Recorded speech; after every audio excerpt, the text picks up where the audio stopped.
आऊज़ु बिल्लाहि मिनश शैतानिर रजीम बिस्मिल्लाहिर रहमानिर रहीम। अस्सलाम वालेकुम नाज़रीन हज़रात, आप देख रहे हैं ज़ोया लाइफ हेल्थ केयर। दोस्तों, आज मैं आप लोगों को एक बेहतरीन अमल बताने जा रहा हूं, नींद से निजात का वजीफ़ा। दोस्तों, इस अमल की इजाज़त आम है। अमल बताने से पहले मेरी आप लोगों से गुजारिश है, दोस्तों इस अमल को आप लोगों ने जायज़ मकसद के लिए इस्तेमाल करना है, ना जायज़ मकसद के लिए हरगिज़ इस्तेमाल नहीं करना, वरना कोई फ़ायदा नहीं होगा।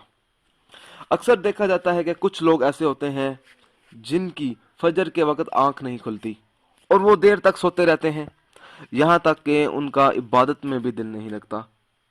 अगर ऐसा कोई शख्स है जो चाहता है कि उसको ज़्यादा नींद ना आए, तो वो ये अमल करे।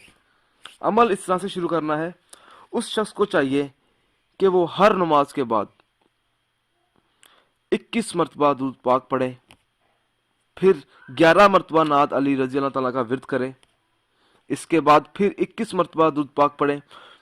दोस्तों, ये अमल आप लोगों ने तब तक जारी रखना है जब तक आप अपने मकसद में कामयाब ना हो जाएं। दोस्तों, अगर आपको हमारी ये वीडियो पसंद आई है तो इसको लाइक कीजिए और शेयर कीजिए। साथ ही मेरे channel Zoya life health care को सब्सक्राइब भी कीजिए। जज़ाक अल्लाह।